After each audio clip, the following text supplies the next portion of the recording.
estes filmes são realizados, né? Então, cada um dos filmes segue pelo seu caminho, pelo seu modo próprio de se articular, né? Mas ambos têm essa característica de um olhar para o passado e, a partir desse olhar para o passado, ver em que medida esse passado reverbera no presente. Então, quero agradecer e vou passar aqui a palavra para Patrícia Araújo. Uma boa conversa para nós.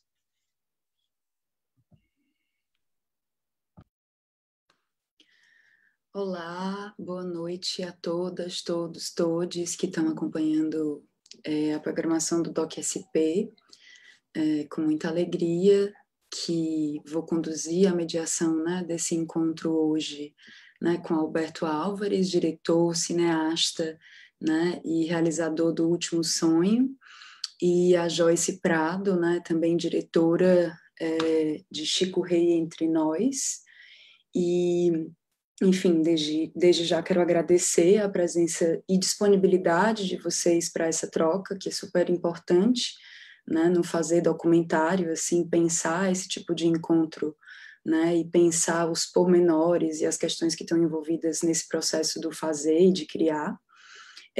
Dando também só um recado, né, que a gente está conectado em algumas plataformas, então fiquem atentas e atentos que a qualquer momento vocês podem, né, colocar perguntas. Eu vou iniciar aqui com algumas perguntas iniciais e daqui a pouquinho a gente vai abrir para perguntas do público, né, então fiquem à vontade e sempre também que a gente for abrir perguntas aqui, não esqueçam de habilitar a câmera de vocês para a gente também, né, ter essa presença possível, né, nesses tempos que estamos vivendo. Então, como uma primeira pergunta, eu pensei que Joyce e Alberto, se vocês pudessem falar um pouco, né, do início e de como se deu a trajetória de vocês dentro do audiovisual e como essa trajetória começou, acho que poderia ser um pouco esse o início. De vocês se apresentarem um pouquinho e contar para a gente como que aconteceu essa trajetória, né, do encontro de vocês com o cinema. Boa noite, Joyce, Alberto.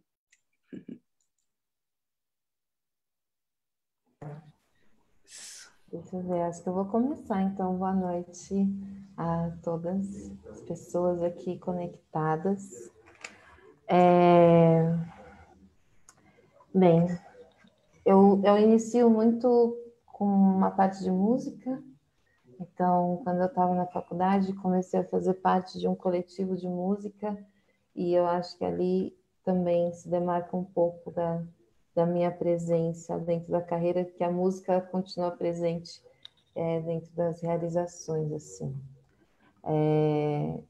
E depois desse primeiro momento, que foi mais de produção de clipes, de entrevistas, de registros de shows, na cena independente de São Paulo, eu começo a fazer assistência de produção.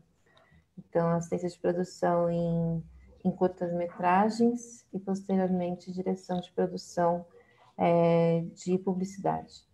Eu acho que com o cinema, necessariamente, as coisas começam a mudar a partir de um primeiro curta realizado, que é o Fábula de Voita, que é uma ficção. E, a partir desse curta, eu começo também a começar um diálogo mais forte com a comunidade negra, com a cultura afro-brasileira, diaspórica e as questões que isso envolve. Faço uma especialização em roteiro, inclusive o Kleber foi meu professor no Senac, nem sei se ele lembra, mas fiz uma especialização em roteiro e desejando caminhar para a direção, assim, mas entre a direção e a produção até hoje, dentro da Oxalá também, que é a minha produtora, faço produção executiva e faço direção. E no documentário começo mais com Empoderadas, que era uma série realizada junto com a Renata Martins na primeira temporada, e uma outra websérie chamada Cartas de Maio, que já tem ali um embrião de pesquisa até do Chico Rei, assim, desse filme, no sentido de como dialogar com esse passado de uma forma mais humanizada mesmo.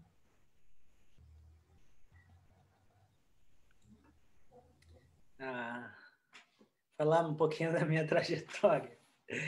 Ai, primeiramente, eu quero agradecer nesse convite e também agradecer por filme O Último Sonho fazer parte desses festival, dessa amostra, né, do Docs SP. E acho que isso me deixa muito alegre, muito contente, né, por fazer parte dessas amostras, né, desse festival. Isso não só a mim, mas o povo guarani, né? Então, eu sou Alberto, sou da etnia Guarani e sou nascido e criado em Mato Grosso do Sul, mas atualmente moro no estado do Rio.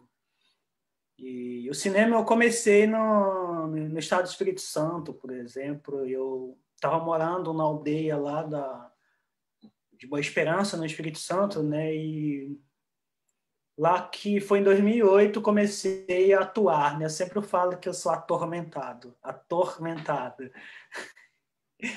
Trabalhei como ator primeiro, né? Atuando. E aí eu vi, assim, né?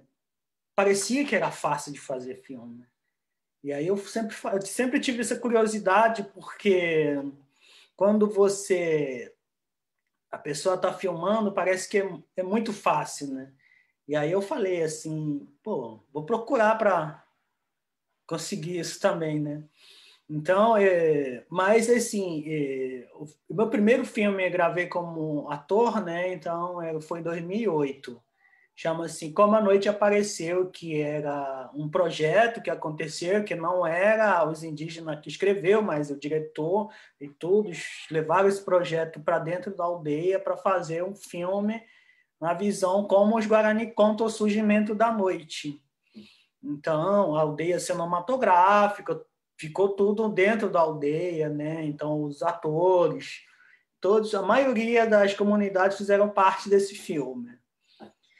Mas aí, o que sempre me incomoda, e até hoje eu fico incomodado com isso, porque muitas das vezes, quando a televisão, o grande cinema, vai para a nossa aldeia, ele sempre quer contar o índio como se fosse a gente parasse no tempo.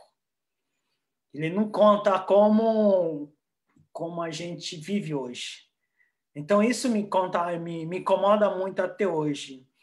Então, e aí eu fiquei pensando assim, por que não eu contar minha própria história através da câmera? Então, e aí a partir daí que surgiu eu indo atrás, buscando apoio, né? Universidades, tantos amigos, parceiros, museu, né? Para poder entrar nesse mundo do cinema, fazer o cinema, né? Mas, e aí...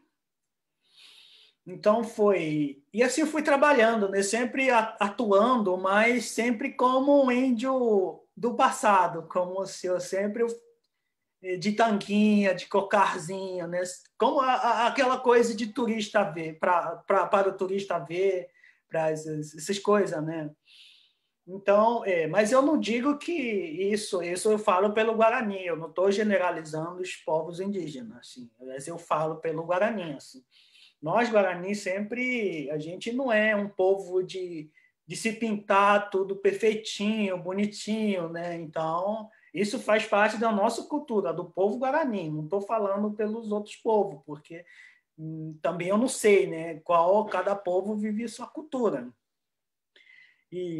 Então, aí, a partir de 2011, eu comecei a ir a campo. Mas a minha trajetória para o cinema é muito diferente, porque a Universidade Federal de Minas Gerais, na qual fazia parte do Observatório da Educação Escolar Indígena, eles fizeram uma formação de edição. Eles não me ensinaram a filmar, assim, me ensinaram a editar. Então, eu fui aprendi a fazer o filme, aprendendo, praticando. Eu não sabia o que era um plano médio, o que era um plano americano. Então, o que era um projeto contra projeto, que era um plano, um close, para mim era tudo isso. Eu fui, até agora não sei tudo, mas o meu foi ao contrário. O meu processo de ser ensinado a gravar, a fazer o filme, foi na aldeia, junto com os mais velhos. Assim, o mais velho que me ensinou de como enquadrar a câmera, de como enquadrar a personagem. Né? Mas e também acho que o filme que eu venho atuando também me ajudou um pouco. Eu via como é que o cinegrafista enquadrava. Né? E aí, quando eu cheguei na aldeia com câmera profissional, o Tiramões, que eu falo mais velho, né, meu avô, falou assim, você não sabe filmar. Né? Eu não sei. Falei, é verdade, eu não sei. Aí ele falou assim para mim, então eu vou te ensinar. É tipo assim, eu vou ensinar você, mas como pensamento guarani, não como pensamento do branco, ele fala, como pensamento do Juruá, né? Que a gente fala Juruá para o branco.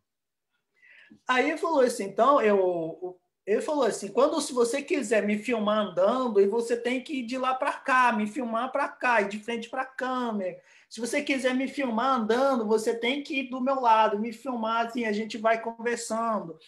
Você não precisa me pegar toda, você pode pegar tipo assim, um plano médio, quer dizer, isso sim, mas fala tudo em Guarani, Cano, Pitão, tudo isso, né? Tiroá, tudo isso. Então ele foi me falando como é que eu devo enquadrá-lo, né? Como é que eu devo filmá-lo ele.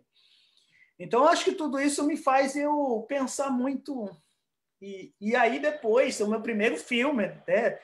Eu comecei pela longa. Tipo assim, eu fiz uma longa-metragem sem eu entender o que era uma longa. E aí passou num festival importante de Belo Horizonte, né? O Fórum Doc, foi selecionado. E aí os caras me perguntaram, falaram assim, como é que você fez esse quadro? Como é que você montou? Como é que você filmou? Eu falei, pô, eu não sei, cara. Falei assim, eu aprendi com o meu mais velho, eu aprendi ele me ensinando de como filmar. E eles ficaram assim, nossa, como é que ele sabe fazer, como é que ele... E aí me perguntaram se ele já estudou, né? Estudou cinema. Eu falei, pô, o mais velho estudar cinema, jamais ele pisou dentro de um cinema, principalmente nem para dar aula. Ele estudou sim, eu falei, mas estudou a oralidade, o conhecimento da espiritualidade, eu falei. Então, acho que tudo isso me faz, hoje, assim, me faz eu... Hoje eu vejo assim, hoje eu ensino os mais jovens, renomeando os quadros, né, de como poder a gente transcrever esse quadro. Então, eu sempre falo, acho que se eu viesse da academia, talvez eu ia ser diferente, talvez eu ia ficar preso nesse pensamento do mundo da teoria. Talvez eu conseguiria ainda continuar ainda vendo fazendo o cinema antigo do que tentar fazer um cinema novo. Então, o meu cinema, por exemplo, eu faço muito coletivo dentro da aldeia. Né? A gente conversa sobre os quadros, como é que a gente vai nomear os quadros, por que aquele quadro é importante, e o que aquele quadro significa para os mais velhos, né? O que aquela imagem significa para os mais velhos. Então, tudo isso a gente vem conversando, né? Junto. E acho que é isso, eu já falei demais, né? Não era só apresentação, né? Eu me empolguei. Não, mas foi demais, assim. Tá. Eu acho que na fala de vocês tanto é interessante perceber esse percurso, né? E acho que quando o Alberto fala, né, dessa coisa, acho que dessa lógica branca, né, de quando vai filmar a aldeia, reproduz essa lógica do saque, né, de chegar, roubar aquela imagem e talvez não propor de fato uma relação, né? Ou talvez um processo que seja compartilhado e coletivo, que talvez é o que você acabou de falar que propõe, né? E aí eu acho que puxando o teu gancho, né, do atormentado, atormentadas, eu fiquei pensando nesses tormentos, talvez, que podem ter perseguido vocês, né, com esse desejo de filme em Chico Rei e em Último Sonho, né? Então eu queria talvez pensar em como que se deu, né, esse processo de transformação desses tormentos e dessas questões e dessas perguntas que permeiam, né, o projeto do filme e entender como que se deu esse processo, né, de como que surgiu as perguntas, desde a ideia, ou, né, ou não foi da ideia, foi de uma conversa que você teve com a sua avó, sei lá, assim, mas de como que aconteceu os desejos desses filmes que a gente está lidando hoje, né? Assim, desde o projeto de pesquisa, pensar um pouco nisso, nesse processo.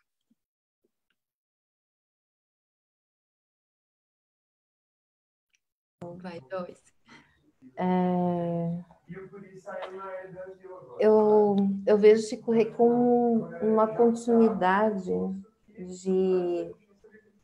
Desculpa, gente, vou só pedir silêncio aqui um segundo, porque eu estou no meio da projetora. Gente, vocês podem conversar lá atrás, não vaza muito aqui. Felipe está muito alto. Desculpa. Tá. Sobre o Chico Rei, eu vejo ele como um resultado e uma continuidade de um exercício, de uma pesquisa, de como falar sobre a ancestralidade, de como falar sobre esse passado, a partir de uma relação mais próxima e mais pessoal e humanizada com esse passado. Então, quando a gente fez Cartas de Maio é uma websérie onde eu convido pessoas negras contemporâneas a enviarem uma carta para os seus ancestrais vivos em 1888, na data de 13 de maio de 1888, e poder pensar o que era, como era, o que foi essa notícia dentro daquele contexto. Então, acho que essa websérie, que é de 2018, mexeu muita coisa com relação até como é que você se relaciona com esse ancestral, como é que você se relaciona com esse passado, sem ele ser uma massa homogênea, uma compilação de fatos ou uma linha do tempo tão estática que a gente vê dentro dessa história oficial. Como é que a gente olha para isso e a gente pensa quais eram os desejos, quais eram os anseios, quais eram as vontades que essas pessoas carregavam. Então, quando eu vou para Chico Rei, por mais que seja um projeto que tenha iniciado dentro da produtora, e quando eles me convidam, já no segundo momento do projeto, então, quando eu chego em Chico Rei, ele vem com essas percepções, vem com esses desejos, com esses questionamentos de como é que eu olho para essa pessoa que, inclusive, nem é contestada a sua existência, né, dentro de uma história oficial, mas como é que eu olho para ela, compreendendo a existência que ela teve, os espaços que ela esteve e quais eram as projeções que ela tinha para o futuro. E como é que a gente, de alguma forma, as pessoas negras que estão aqui hoje fazem parte dessa projeção, quanto continuidade, quanto permanência, quanto resistência, quanto estratégias de resistência, né? Então, o Chico Rei, ele acaba sendo aí uma continuidade já dessa inquietação sobre como é que a gente conversa com esse passado a partir desse encontro em tela, né? E, como você disse, eu acho que as coisas que nos atormentam, que nos perseguem enquanto realizadoras, pessoas em realização, acabam sendo também o que a gente vai percebendo que são as ausências da nossa comunidade, né? Então, existe uma ausência dentro da comunidade negra de um cinema que busque colocar uma perspectiva histórica nossa. Então, como é que a gente contesta essa história oficial? Eu acho que isso é uma das unidades. E, ao mesmo tempo, como é que a gente começa a falar de uma maneira mais materializada o que é o nosso desejo depois de um processo de consciência racial, um processo de construção de sujeito, entender como é que é o processo de emancipação dessa comunidade também. Então, o filme também tem esse desejo conceitual de construção de narrativa, da gente entender o que é um processo de cárcere, o que é um processo, inclusive, de uma negação de identidade, para também compreender o que é a libertação e o pertencimento e a emancipação quanto formas de estar no mundo, e como isso é potente, como isso é construtivo, mas também como isso é contínuo, né? Contínuo de outras estratégias, de outras mobilizações sociais que já existiram anteriormente. Ter consciência disso é um dos motes mesmo do filme. massa, Joyce. Alberto, quer contar um pouquinho do processo, de como surgiu o último sonho? Tá. E falar do sonho, né? Realmente é o último sonho. Porque, segundo o mais velho, ele fala que quando a gente, principalmente nós Guarani, quando não sonhamos mais, é o fim da nossa alma, né? O fim do sonho. Então, na verdade, assim, o último sonho, em 2018 eu estava passando pelas aldeias, tinha acabado de terminar o Guardiões da Memória, uma longa, né? Entre 5 aldeias aqui do estado do Rio. Aí eu estava passando fazer a mostra, porque toda vez que eu faço filme, eu mostro para as comunidades, né? Se ele aprova ou não aprova para poder passar para os festivais, assim, ou qualquer universidade, escola, qualquer lugar, assim. Então, eu estava passando pelas aldeias depois de finalização do filme, né? Então, e aí, quando a última, eu fui para a aldeia Sapucaí, que é Araponga, que fica no município de Angra dos Reis. E aí, tudo bem, o filme passou, assim, de repente... E aí, eu coloquei o trechinho da voz do Tiramões mais velho ali, que teve o seu passamento em 2016, que era um grande cacique, liderança, sonhador de espiritualidade, né? E que aí a mais velha levantou, mandou parar o filme. Cara, eu falei assim, putz, tá tudo errado, eu acho, né? Sabe, aquele frio que subiu na minha barriga, né? Porque no mundo guarani, os mais velhos são... Você não tem como dizer assim, por que parou, né? Então, os nossos mais velhos são... A última é a palavra deles, não dele. E aí mandou parar no final, assim, o filme, parei, assim. Ela pegou o petinguá, né, que o cachimbo, foi fumando, né? Eu queria entender por que parou e também por que ela não falou logo. Mas eu fiquei lá, aí eu falei assim, putz, eu senti assim, será que vai mandar eu retirar tudo isso, né? Passou isso na minha cabeça. Porque se ela falasse, não, você tem que tirar isso, eu tinha que remontar todos os filmes e montar de novo. E ela falou assim, gostei muito do filme. De repente ela começou a falar, gostei muito do filme. A forma que você vem colocando a nossa palavra, a nossa história dentro do filme. E aí ela falou assim, eu queria que você fizesse um filme para o meu irmão, né? O mais velho, né? Que era o irmão mais velho dele. Que aí, tipo assim, e a outra, a filha mais velha estava lá também. Ele falou, é verdade, eu quero que você faça o filme do meu pai. Mesmo você procura, tipo assim, me intimando, procura que você se vira. Como assim, falasse isso para mim, né? E aí eu falei, eu fiquei quieto, assim, porque eu sabia que no mundo guarani a gente não pode mexer na imagem das pessoas que já se foi, principalmente pessoas que tinham saber de sonhador, assim, que via você de dentro para fora, curava as pessoas, olhava assim as pessoas, você está doente ali, e via a doença onde estava. Aí assim, o meu cabelo, tudo, eu não sentia mais, eu sabia que isso ia ser forte, né?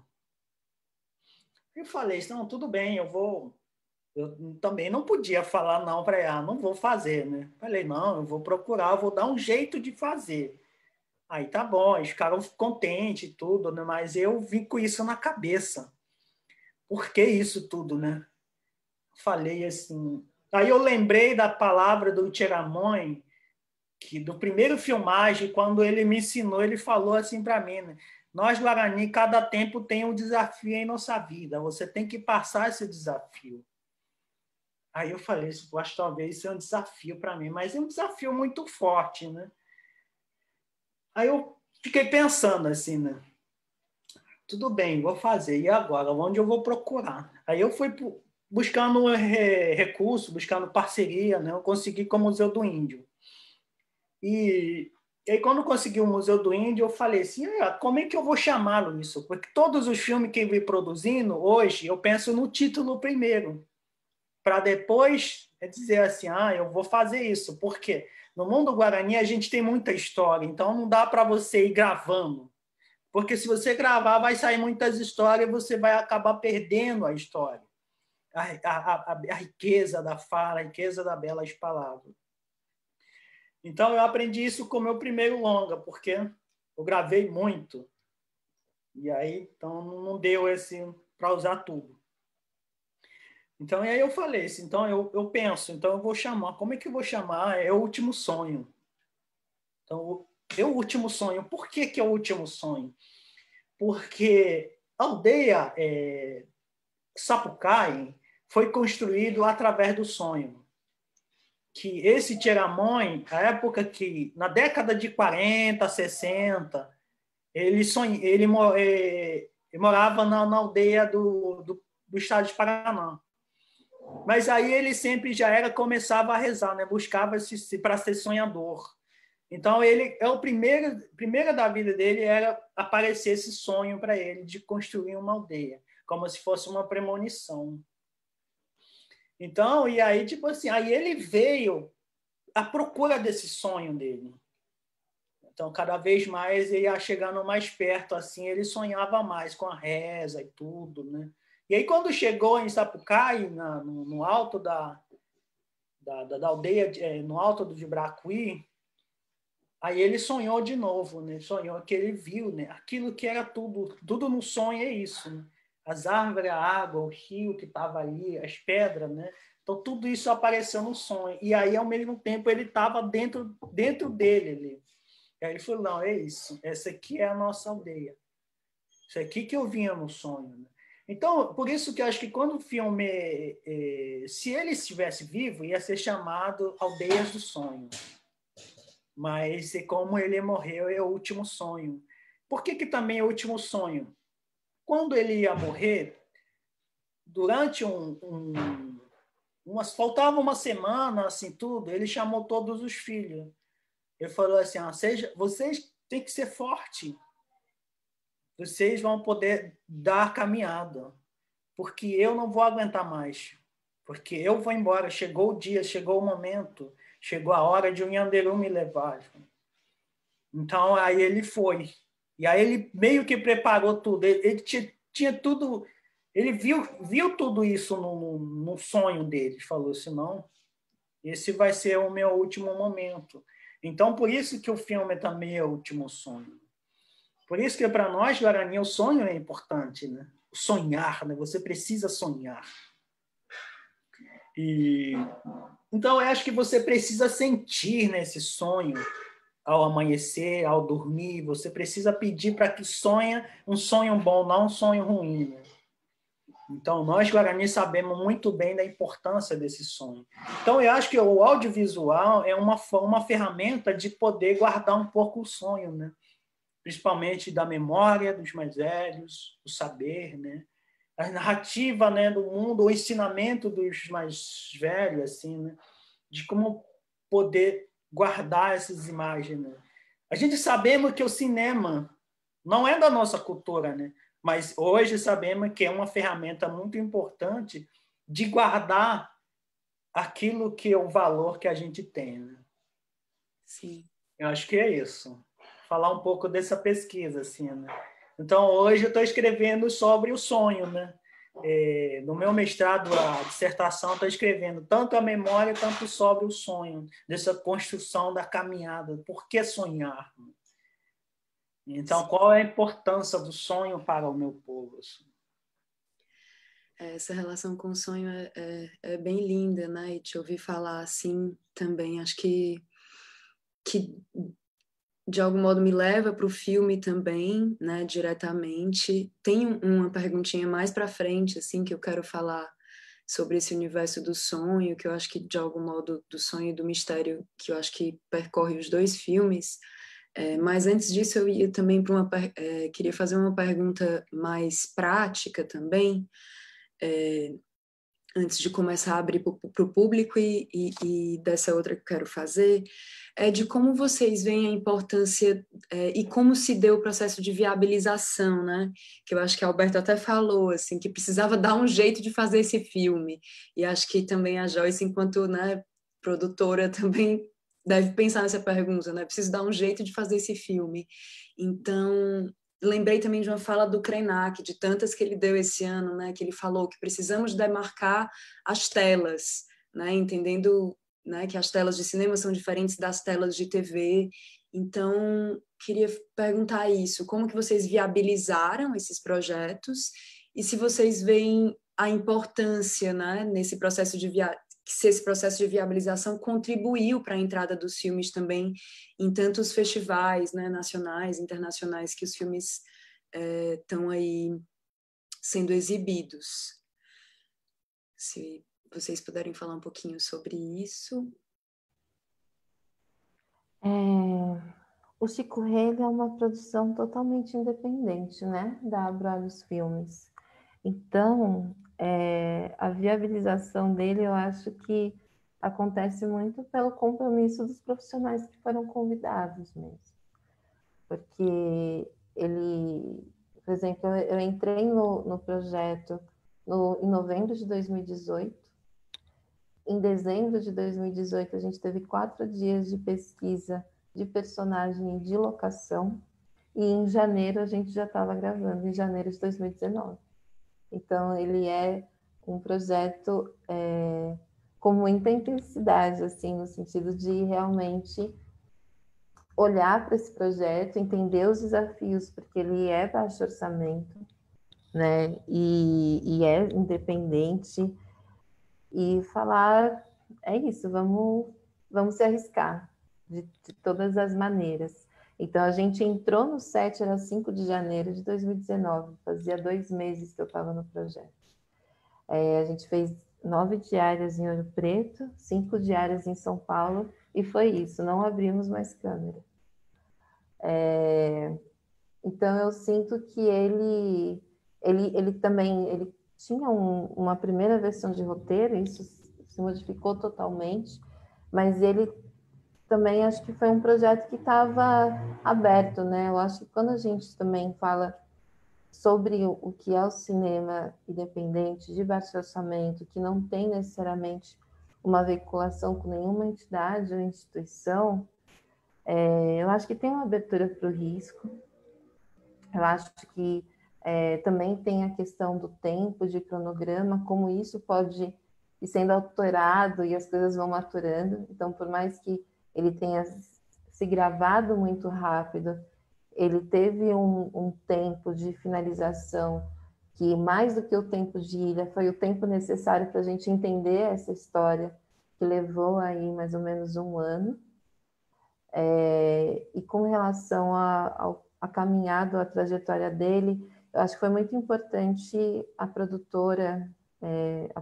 produção executiva do projeto olhar para ele e entender a necessidade que ele tinha de trazer essa perspectiva de pessoas negras do cinema. Então, o projeto muda muito a partir da sua formação de equipe. O projeto muda muito a partir desse olhar crítico que essa equipe acaba compondo, assim, e é sobre questionar mesmo, né? Acho que isso acaba vindo e impactando na tela, o quanto que esse criticismo também estava presente na maneira de pensar e de olhar a história no todo. Então, mas é isso, ele tem essa intensidade de pré-produção, essa intensidade do risco mesmo, eu entendo hoje. Só uma pequena coisa, né, que a equipe é quase inteiramente composta por mulheres, né, enfim, olhando os créditos, assim, que eu acho que é um pouco também o que tu traz na tua fala, né, o filme tem essa potência do risco mesmo, assim, enquanto uma possibilidade, mas era só esse comentário. E Alberto, para você, como que foi essa viabilidade, que também já conta com outro tipo também de equipe, né? Assim, que é uma equipe também bem mais reduzida, mas vamos escutar um pouquinho como que foi isso.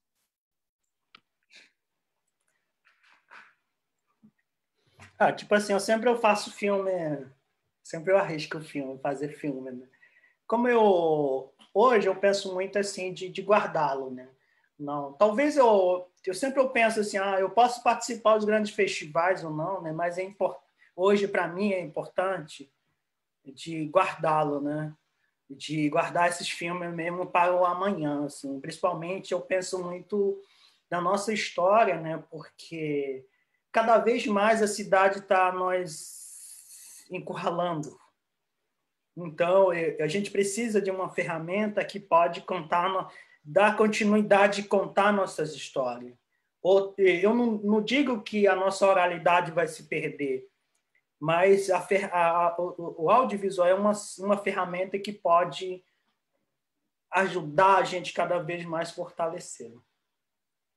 E o último sonho, eu consegui só a diária para o rapaz que sempre trabalha comigo em Belo Horizonte.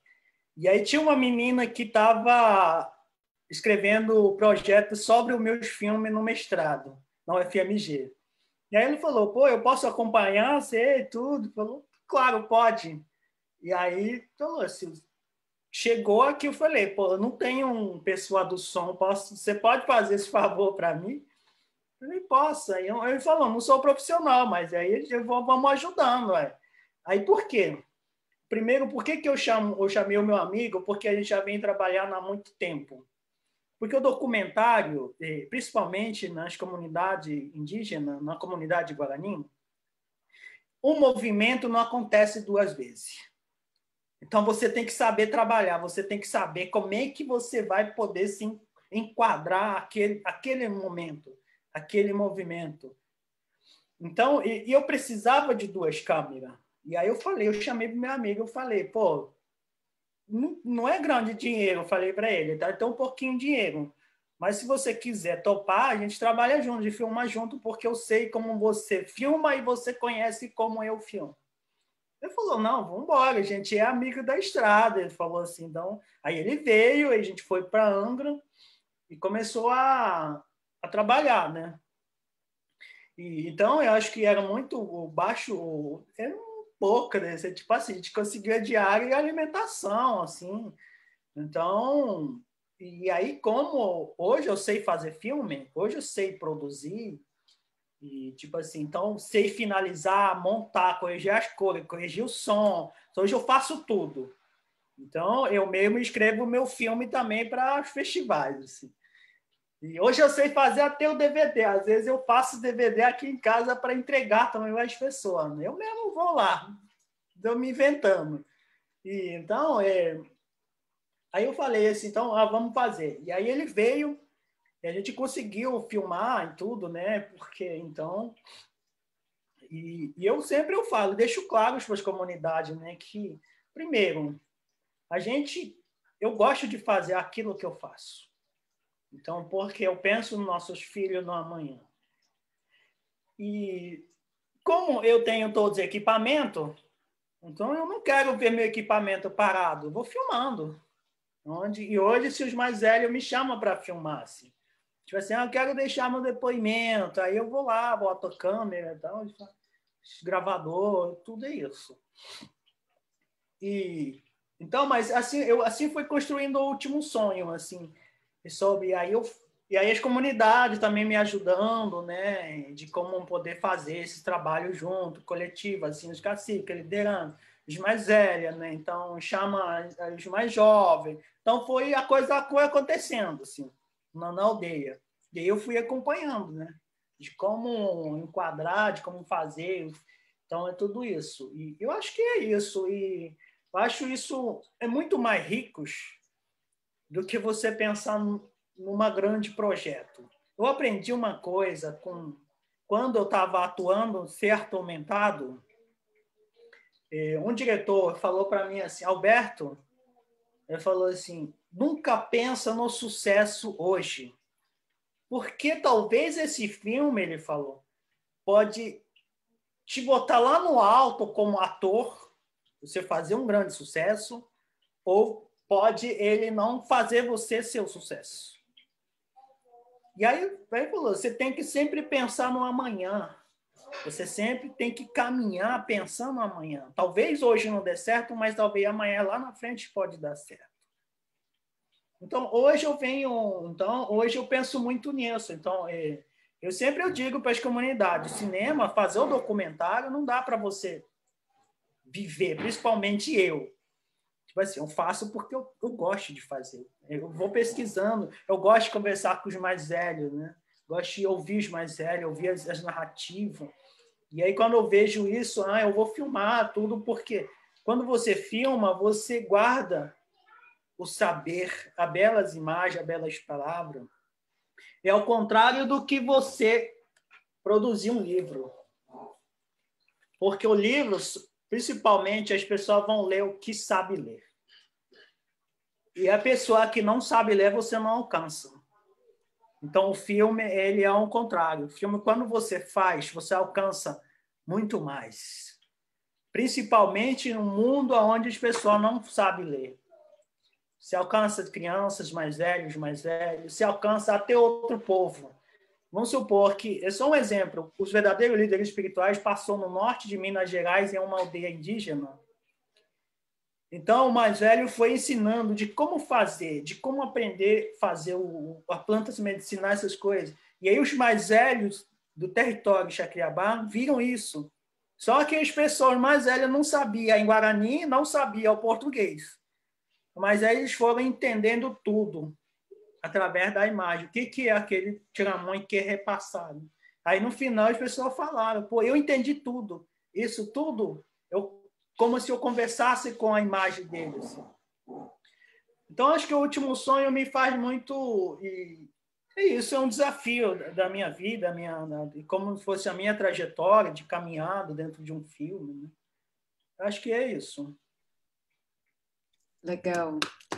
Não, muito bom ouvir vocês e esse processo, né, de produção que, de algum modo, óbvio que de cada um à sua maneira, assim, mas modos que envolvem essa coletividade, né, em um processo que envolve essa criação que é em rede também, né, em colaboração com outras e outros que estão ali nesse processo, acho que de ressonância e diálogo, né, muito perto de vocês, assim.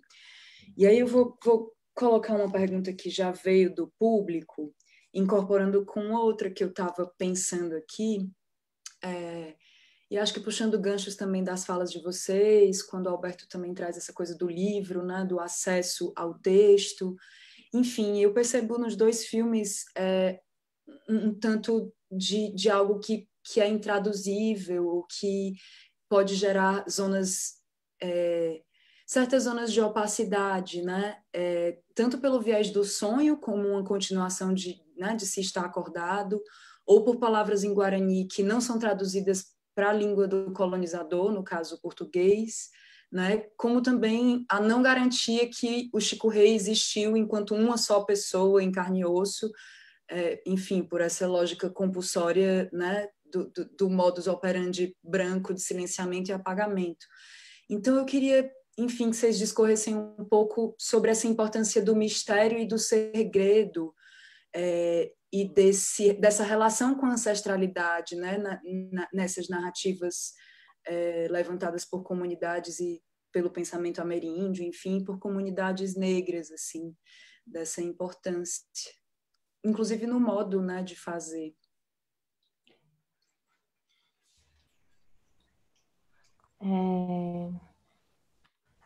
Eu fico pensando muito na oralidade, né? Acho que na presença da oralidade, da história oral, para buscar ser essa referência de algo que não está oficialmente documentado, né?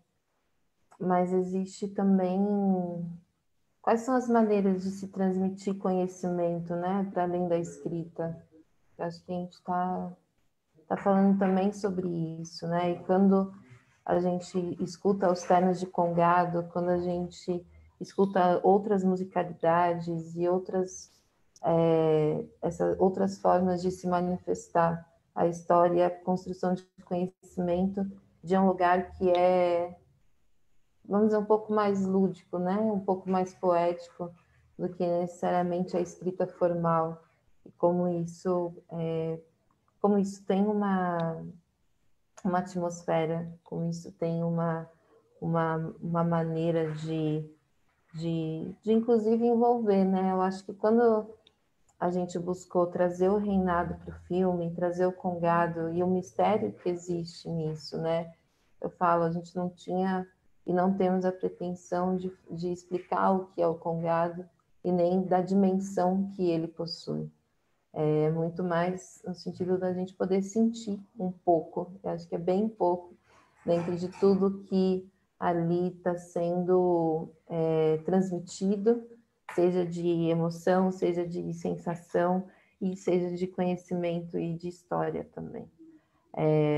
Eu acho que o mistério também, ou essa dúvida, né? Acho que eu fui compreendendo melhor, inclusive os caminhos do filme, a partir do momento que eu compreendi que parte de uma investigação que não intenciona ser afirmativa ou ser negativa, parte de uma investigação que intenciona aproximar no sentido da gente ter dimensão, que há muito mais para se conhecer do que é dito.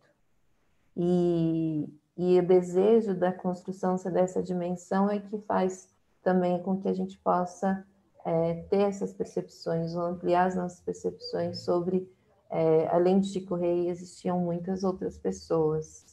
E eu acho que essa percepção precisa vir também como uma maneira tanto de fortalecimento para uma comunidade negra que tem a amnésia quanto imperativo quando a gente pensa no ensino sobre quem somos, de onde viemos. A gente, na verdade, lida com uma educação formal que não considera as narrativas, né? Então, como é que a gente supera essa amnésia coletiva?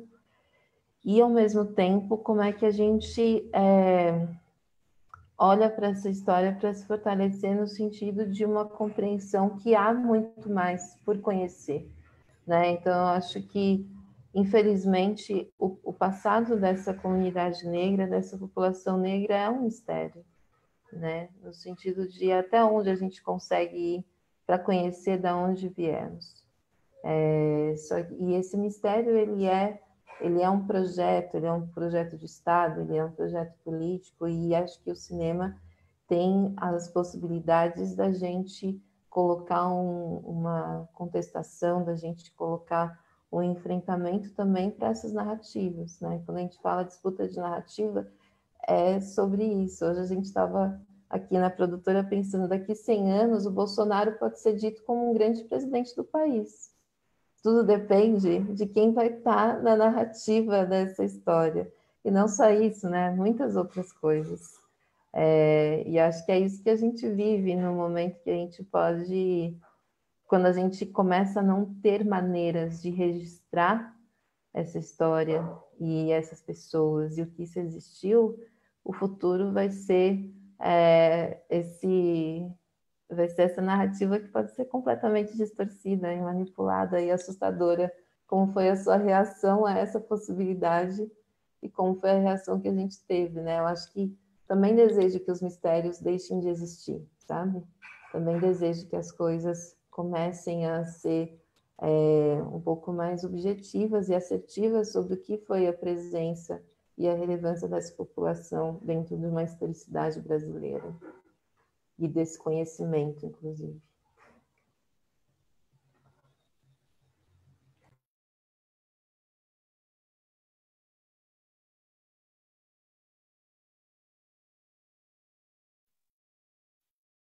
Oi, Alberto. Se quiser comentar um pouquinho também sobre essa relação e a importância, né, da relação com a ancestralidade e o segredo, enfim. Até também sobre a relação com o sonho, né, que de algum modo você já falou um pouquinho, mas da importância, eu acho que, enfim, disso tudo nessas contranarrativas, né, e de algum modo trabalhos que recontam, né, uma história do Brasil aí que talvez, né, eu, por exemplo, né, talvez não tenha aprendido na escola. Então, se você puder comentar e quiser comentar um pouquinho sobre isso.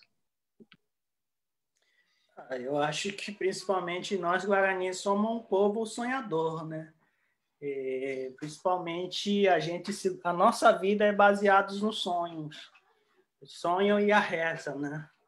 Porque como eu tinha comentado já, né, que você precisa sonhar para você viver o amanhã. Por exemplo, hoje, se a hora que eu vou dormir, eu vou pedir ao Yanderu um sonho bom que me mostre o caminho, o que posso fazer amanhã, né? Então, todos nós guaranis sabemos muito bem o que é importante do sonho para a gente, né?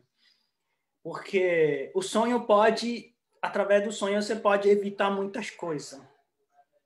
Então, por exemplo, nós guarani, então se baseia muito isso, e a gente evita muitas coisas assim através do sonho, né?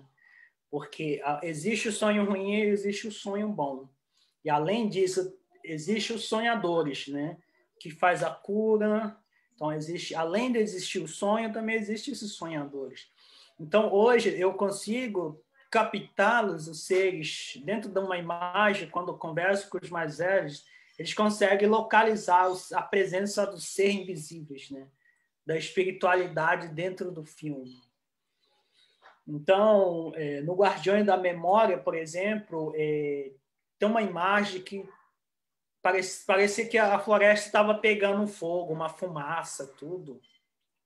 E aí o mais velho fala que aquele momento os Guardiões da Floresta estão fumando o seu petanguá, né, para começar o seu treinamento ali. Então, neste momento, nós guaranis sabemos que não devemos ir pela mata, assim. Então, porque é por isso que eles estão fumando, e aquelas fumaças nas florestas que saem é um aviso para a gente não pisar, né? Por isso que, às vezes, muitas das vezes, as pessoas que não conseguem ver, não conseguem ler a lei da natureza, as pessoas, às vezes, ficar perdido ou aconteceu alguma coisa, não é por acaso. Porque eles que fizeram essas coisas ruins para aquelas pessoas, porque as pessoas passou a desobedecer essa lei, né? A lei da natureza, não consegue ler essa natureza, né? Então é tudo isso que a gente vem evitando muito isso, né? Esse sonho. O sonho também pode ser uma cura, né? Através do sonho, né? Eu me lembro muito quando eu morava lá em Espírito Santo, o Tiramões mais velho falava assim, né? A gente estava conversando sobre a cura, né? Aí ele falou assim, a cura está nas plantas. A cura está nas folhas, está na casca da árvore. Aí ele falou assim, a cura está no sonho. E aí o mais importante da nossa vida, ele falou, a cura está no sorriso. Então, tipo assim, com sonho, com sorriso, você pode curá-lo a pessoa. E basta você acreditar naquilo. Então, eu acho que tudo isso, vamos falar dessa questão do ser invisível e da importância desse sonho, é isso. Então, a gente sempre está em busca desse sonho. Então, a mesma coisa, como se você sonhar uma coisa e acordar e contar para os seus parentes. A mesma coisa fazer o filme. Quando você está captando as imagens, você está sonhando com o filme. Aí, quando você termina, parece que você acorda de sonhar. E você já começa a sonhar de novo para poder fazer outras filmagens. Então, acho que tudo isso me faz eu pensar muito de como poder captá-los, essas imagens e essas belas riquezas do sonho, do sonhar, principalmente dos mais velhos, assim, dentro da aldeia, né? E essa questão do saber também. Então, o sonho a gente... Então, quando você vai na casa de reza, você pede para sonhar, né? Ou você pede para sonhar e você tem que contar aquele sonho, que pode evitar aquilo, muitas coisas na vida. Então, o último sonho eu montei sonhando. Eu dormia, tipo assim, então eu estava montando, eu trabalho muito à noite, quando eu tenho um filme longo, eu monto muito à noite.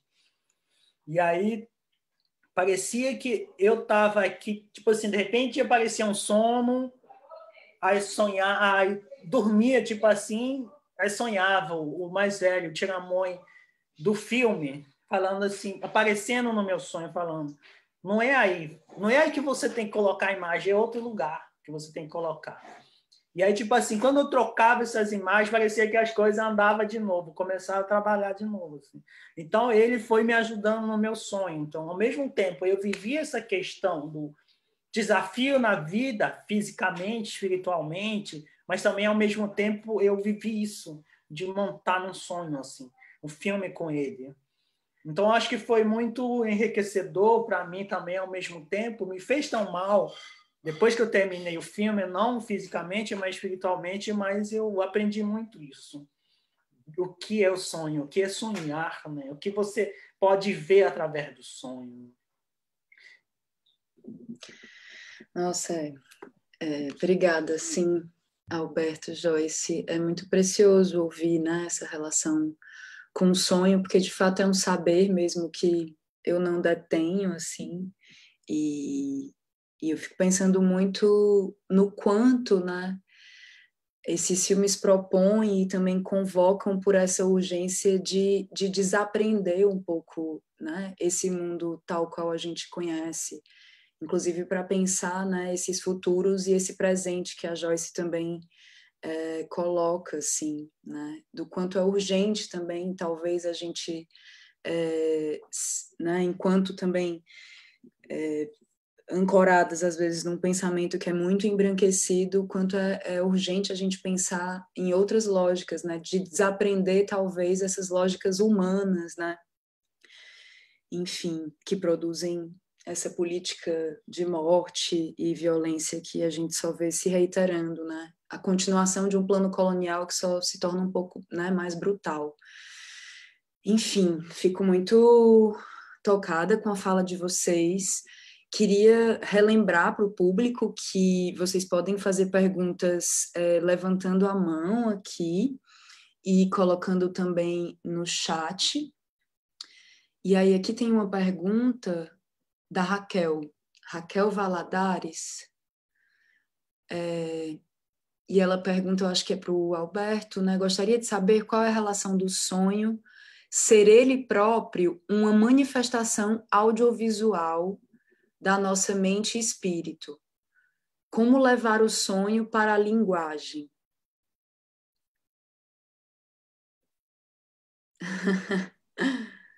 Eu acho que é aquilo que eu acabei de comentar, né? Tipo assim, você traz o sonho. Por exemplo, quando você está filmando, você está captando um sonho que é de coletivo, tipo assim, e você pensando no futuro. Tipo assim, é uma história que é contada na oralidade, mas também, ao mesmo tempo, de captar aquele sonho, belas palavras, para você guardar para futuramente. Então, eu não sei como é que é essa relação muito bem ainda, porque eu preciso... Eu sempre falo, assim, eu não sou aquele cara de espiritualidade que consegue entender qual é esse mundo dos sonhos. Então, eu posso falar da forma que eu estou entendendo, assim. No Guardiões da Memória, por exemplo, outro filme, o mais velho fala assim que no sonho ele foi curado. Através do sonho ele foi curado, né? Então, ele contando essas histórias, como é que foi curado e tudo. Então, eu acho que, ao mesmo tempo, você consegue trazer isso, né? E acho que essa linguagem, assim, acho que não sei como é que pode capturar se ainda o sonho. Eu queria saber como capturar, né? Mas eu acho que, como eu falei, quando eu estava montando o filme, O Último Sonho, eu fui ajudado pelo mais velho que se foi, então, através do meu sonho, assim. Ele que me ajudou a montar. Então, quando na hora de também exportar o filme, eu exportava 3, 4 vezes. É longa demora para exportar, né? E exportava e parecia umas coisas ruídas, muitas coisas acontecendo. E aí, quando falei, e já era perto do lançamento do filme, faltava 4 dias. Então, tipo assim, eu ficava preocupado. Eu falei, pô, como é que eu vou chegar num festival ali no cinema, onde foi marcado para fazer o lançamento, e falar que eu não consegui? E aí era muita gente, assim, então... E aí eu parei a tela, eu parei nas imagens, do Tiramon e falei assim, eu peguei o meu petanguá, fumei e eu conversei, né? Eu falei assim, pô, isso não é para mim, não fui eu que quis fazer isso, mas fui obrigado a fazer, assim. Então eu falei, eu fui obrigado. Então, por mim, eu não faria isso. E aí eu fumando um petanguá, né? Aí quando depois eu fui exportando um filme, e aí tipo assim, no outro dia a parte da tarde exportou tudo, quando fui ver, o filme exportou, né? Parecia que tinha que conversar com ele, assim. Então, e aí depois os pessoal, o mais velho na casa de reza me falaram que quando eu fiquei doente espiritualmente, eles falaram assim, porque eu criei uma nova forma de prendê-lo, assim, o espírito dele de novo para um timeline, né? Como se eu prendesse ele numa casa. Então, como se eu conseguisse criar um próprio filho dentro de um filme, né? E aí, só que quando eu fazia isso, eu não ficava olhando a sabedoria que ele tinha, quanto ele é um grande sonhador, né? Então eu só via assim, a imagem dele, pô, eu ficava viajando com a imagem dele, assim, editando, montando, né? E aí isso me fez mal. Depois terminei o filme, eu comecei a ficar doente, assim. Eu vejo isso. Se eu não tivesse preparado, acho que se fosse uma pessoa que está começando agora, não aguentaria fazer o filme, porque foi muito forte. Então, acho que tudo isso realmente o sonho é o sonhar, tanto sonhar vivo, acordado, né? Então, você captura aquele sonho. Então, é tipo assim, quando você, como eu falei, quando você termina um filme, parece que você acorda do sonho. Eu sempre me baseio nisso. Quando estou fazendo um filme, eu penso no título, eu falo assim, pô, esse título para mim está no sonho. Por quê? E eu preciso ir seguir esse sonho para descobrir esse sonho. E para que eu acordasse com eles. Então, a mesma coisa. Como se eu sonhasse, né? Isso. A câmera. Então, a câmera, quando você vai fazer o filme, a gente sempre utiliza uma fumaça do petanguá para como se purificasse aquele equipamento, para que aquele equipamento passasse a fazer parte da espiritualidade, porque você vai fazer uma coisa que vai além da vida, assim, além da terra, né? Então você vai capturar uma espiritualidade. Acho que é isso, mais ou menos isso. Não, muito bom, porque eu acho que traz muito essa outra perspectiva, né? Que eu acho que a gente está muito acostumado a estabelecer as relações por uma lógica da separabilidade, né? Entendendo esse lugar de separação, né? Da natureza, de separação em relação ao outro, à outra. E quando você fala dessa perspectiva do sonho, né? Essa lógica da separabilidade ela não se encaixa, não existe separação, né, da vida acordada, da vida dormindo, ou, né, separação entre você, eu acho que você falou da textura do caule, né, da textura da casca de uma folha, enfim. Então essas coisas de algum modo estão aí caminhando juntas. O Bernardo Costa, na verdade, numa pergunta, ele fez só um comentário, né, dizendo que, coincidentemente, tenho sonhado sonhos muito reais ultimamente, e eles estão me mostrando caminhos. Nasci na cidade do Rio, onde vivo. Se alguém tiver mais alguma questão, pode colocar aqui. Acredito que a gente está se encaminhando para o fim.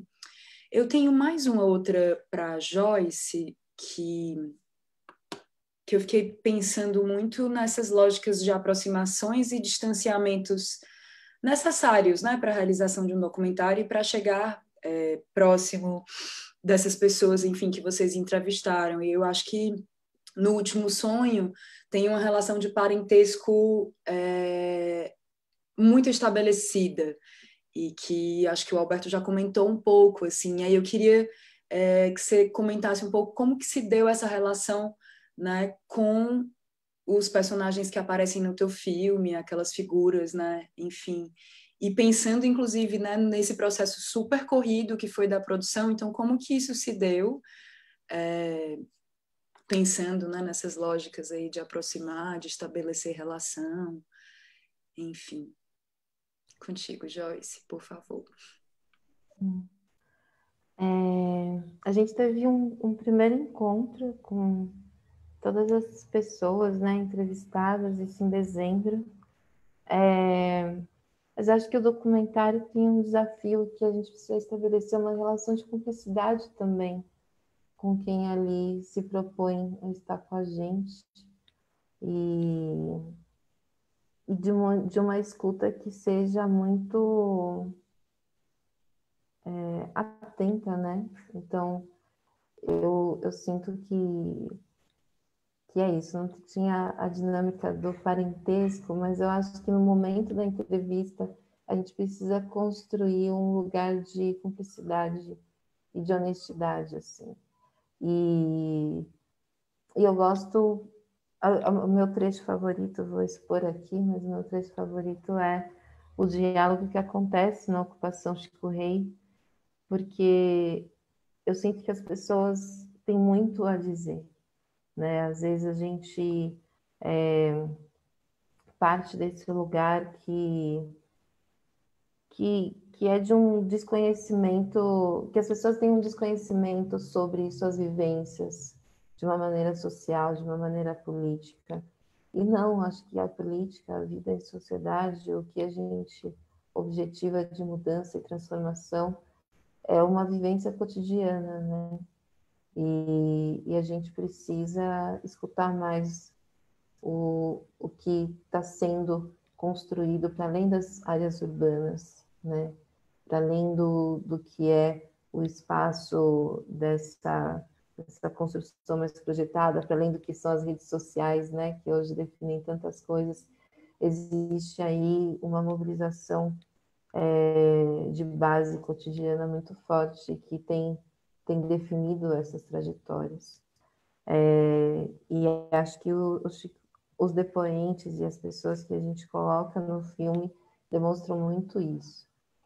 E, além disso, na construção das entrevistas, né, o desejo era também que essa pessoa fosse tomando consciência sobre a dimensão da sua atuação, assim. Então, quando a gente vê depoimentos como o da Capitã do Congado, que é a Kátia, às vezes a gente tem pouco tempo no nosso cotidiano para entender a dimensão das nossas ações dentro das nossas comunidades, assim. Eu acho que um desejo que eu tinha quando eu estava entrevistando as pessoas é que elas fossem tendo a percepção da relevância das ações delas, sabe? De como isso impacta, de como isso é importante, de como isso é transformador. Só que eu acho que essa condução é uma coisa que precisa partir muito também de como a gente vai construindo o espaço para ela relatar sobre a vida dela, né? Relatar sobre essas vivências, sobre essas experiências, sobre essas percepções. E é assim que a gente chega também até nessa compreensão, cada uma à sua forma,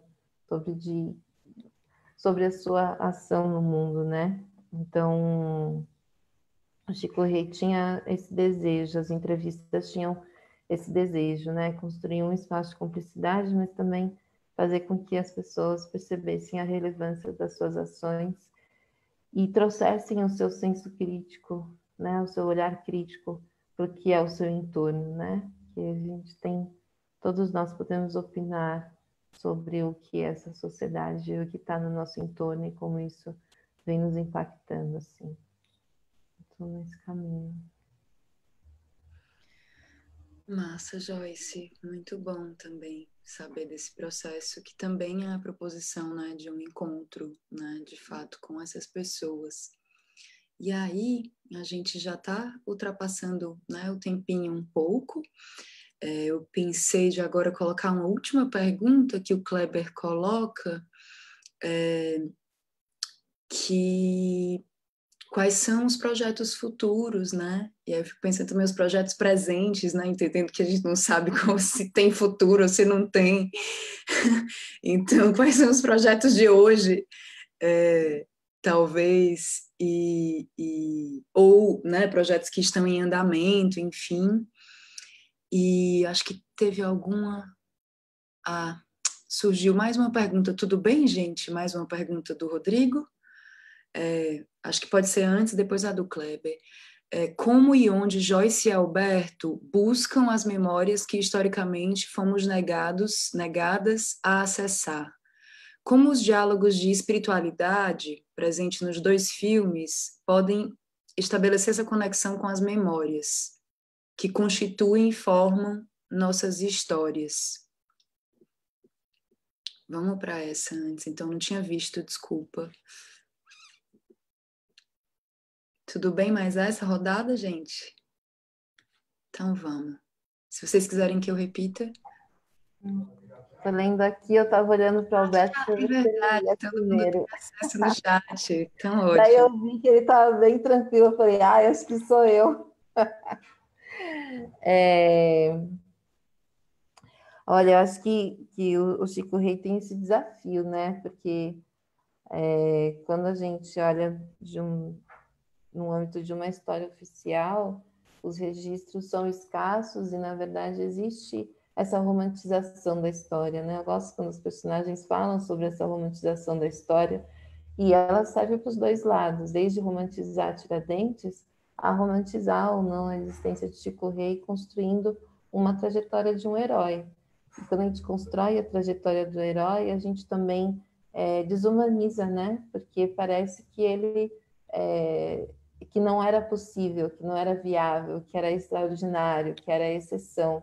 E eu sinto que dentro da comunidade negra até hoje a gente luta para que não tenhamos trajetórias de exceção, mas tenhamos mudanças dentro de comunidade, que vejamos essas comunidades. Então, eu penso muito na oralidade, eu acho que a história oral ela é muito forte. Como uma pessoa negra do espaço urbano, eu fui começando a compreender o quanto existia da nossa historicidade para além desses espaços, dentro de outros locais que não são dentro desse centro-sudoeste, dentro desse eixo Rio-São Paulo, mas o que mais que a gente precisa encontrar? Então, se reconectar com espaços de comunidades tradicionais, como os quilombolas, se reconectar com os congados, que são transmissões familiares, que têm uma formação até aproximada com o candomblé e com os terreiros mais tradicionais, que também são continuidades familiares, são maneiras de se aproximar com essas memórias e com essa historicidade que não é a formal, né? Sobre a questão da espiritualidade, assim, eu acho que é muito interessante, né? Eu acho que o Chico Rei se atrela a um momento que foi mais ou menos em 2015, 2016. Eu me perguntei há quantos dias estávamos no dia 3 de maio de 1888, e quando eu joguei no Google, saiu que a gente ainda não estava nem a 47 mil dias de distância dessa data. Então, eu acho que entender essa proximidade também faz entender a proximidade de presença. E aí eu fiquei por um bom tempo buscando entender como também materializar a maneira como esse passado ainda é tão forte. E por isso também começando a escutar o que está para além do que é material, porque se passaram 2 anos e nessa dúvida alguém disse, manda cartas. E disso veio Carta de Maio. O Carta de Maio veio de um pedido, manda cartas. E a partir disso você começa a se relacionar também, eu começo a me relacionar de um outro lugar, de um lugar de escuta que existem muitas vozes que desejam ser ouvidas, presentes e não presentes. E o cinema é essa ferramenta onde a gente consegue ainda dialogar com o passado, materializar o passado de alguma forma, né? Então, eu acho que isso é muito forte no Chico Rei, porque a gente está falando sobre presença, né? E a presença, ela não é só física. E acho que a gente precisa começar a entender essa dimensão e como ela age nessa maneira. Eu sou uma pessoa que precisa muito estar na locação para entender o que aquele espaço pede. e cada locação, cada pessoa, ela vem com alguma outra coisa, com alguma outra energia, com uma coisa que é muito mais do sentir. Então, isso me faz cada vez ficar mais interessada em qualquer projeto que seja em locação, porque em locação e próxima pessoa, porque eu acho que ali você começa a ter respostas sobre muitas coisas que a gente tem, né? Acho que quando a gente vai para o set, a gente vai com muitas perguntas. E aí a gente precisa estar aberto para as respostas. Vamos lá. Eu vou responder como é que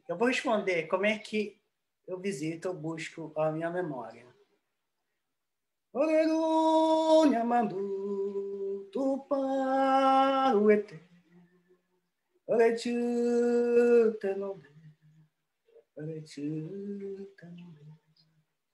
Coelho pai, Yamandu, como é tchacan, Yandelu, Olenu tenonde, Olechu tenonde, Coelho pai, como é tchacan, Coelho pai, Agudete.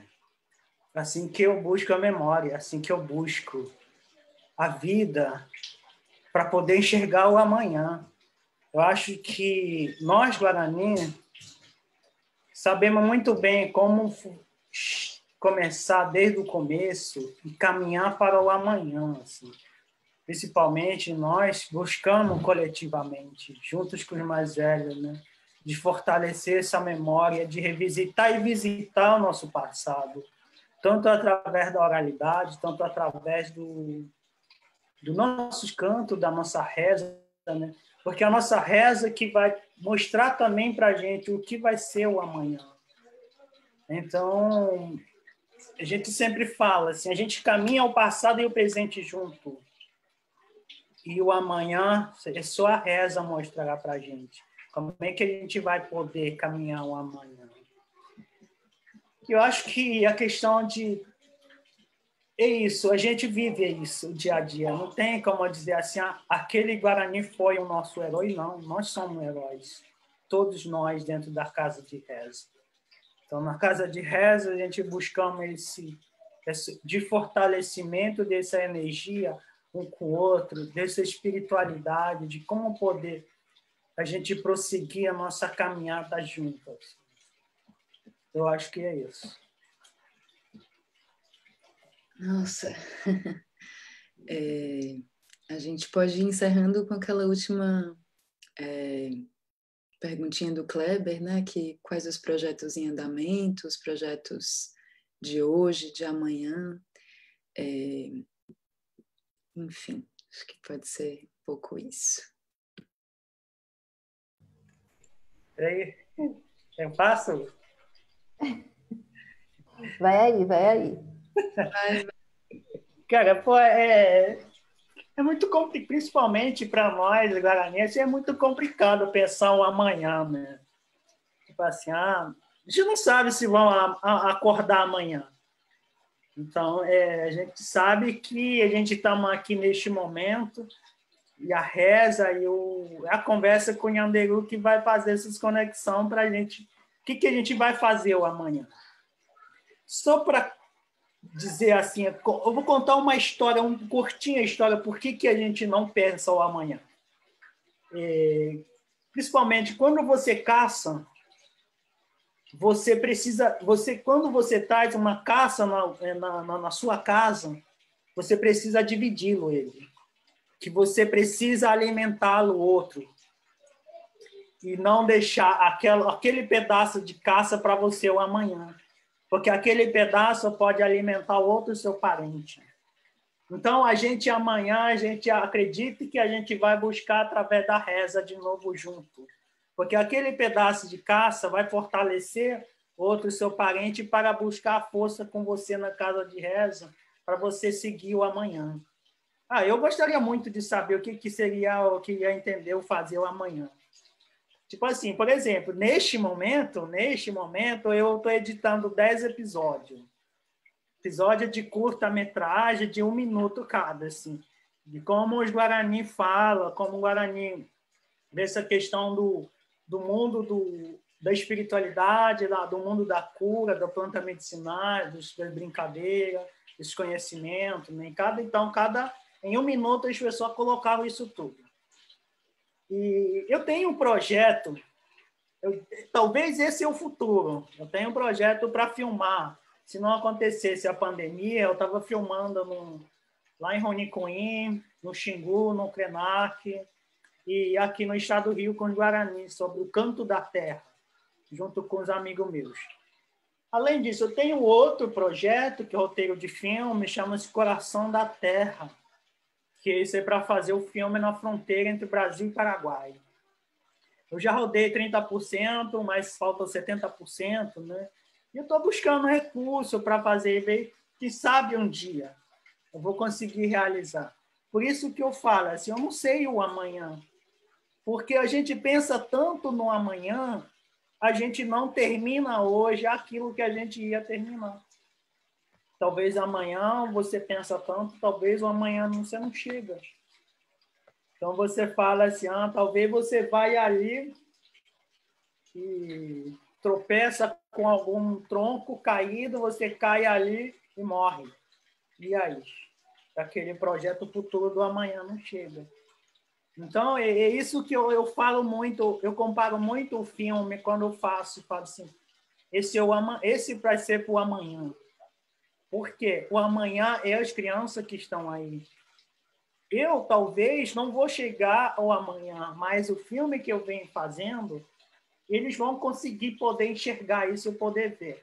O que o Alberto, o que o parente fez, o que ele deixou para a gente. Então, aquele filme, o que eu venho fazendo para o seu amanhã. Assim. Eu acho que isso pode, eu tenho certeza, e isso pode chegar ao amanhã, porque talvez eu possa morrer hoje, mas as crianças vão vir, vão nascendo e vão ver isso. Então, acho que é isso no projeto. Acho que é o projeto mesmo, acho que é isso, fazer o filme para o amanhã. Todas as crianças que vêm assistem.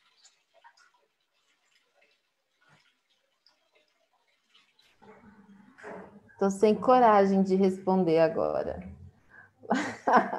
Até parece, vai lá. Cadeira. Eu acho que é muito boa essa fala do Alberto, né? Que o presente e o passado caminham lado a lado. Então, o próximo projeto é sobre isso. Chama Liberdade a Não Ter Medo, é um projeto de documentário também, que busca aproximar biografias de mulheres negras do passado e do presente. Então, é Laudelina de Campos, Antonieta de Barros, e a Sueli Carneiro, né, que é presença, dialogando aí com Preta Rara, Érica Malonguinho. Então, é um filme onde a gente busca investigar o que é a presença das mulheres negras dentro desses espaços, o universo do trabalho, o universo da política, o universo da academia, e que está em investigação, está em desenvolvimento, está em captação, todas essas etapas. E em ficção tem um próximo curta por vir, que é um curta que investiga a maternidade, a possibilidade de maternidade para as mulheres negras. No caso, fala muito sobre a vivência da minha mãe, então é um curta de época, anos 60, anos 70, chamado Calmon, e que fala sobre essa mulher que só vê a filha aos finais de semana, né? Então, qual é a impossibilidade da construção de uma relação, ou quais são as não relações dentro dessa condição. E aí o Calmon é para ser filmado, se tudo, dependendo de vários contextos, era para ter sido rodado, mas acredito que no ano que vem, e continua aí nessa investigação com o passado ainda, também. Legal, continuam com as como que é que o Alberto falou? Com as questões que atormentam, né? Que atormentam e perseguem. Gente, já chegou aqui o nosso tempo, a gente vai finalizando por agora. Quero muitíssimo agradecer muitíssimo a presença e a disponibilidade de vocês de estarem aqui hoje, assim. Para mim foi muito, muito, muito forte. Espero que para as pessoas também que participaram, né, possam ter aproveitado também de alguma forma. Acho que são saberes infinitos aí que vai ficar reverberando. Agradeço demais a presença de vocês, agradeço também a presença de todas as pessoas que conectaram aqui para partilhar um pouco, né, desse encontro com a gente. E vou pedir para vocês agora só um detalhezinho técnico, se vocês quiserem dar um tchau, um beijo, um salve, dá para ligar, e aí depois a gente só desligar a câmera e o mic, que vai ter uma programaçãozinha, e a gente volta naquele outro espaço sideral. Bom. Obrigada a todo mundo que acompanhou, que ficou, foi muito bom. Prazer em conhecê-lo, Alberto, prazer em conhecê-la, Patrícia. Valeu, gente, obrigado a todo mundo. Foi um prazer, Joyce, conhecer você, conhecer toda a galera aí. Valeu, gente, obrigado. Massa demais, gente. Muito obrigada, boa noite. E aí, Joyce e Alberto, peço só para vocês desligarem o mic e a câmera e até mais ver. Boa noite.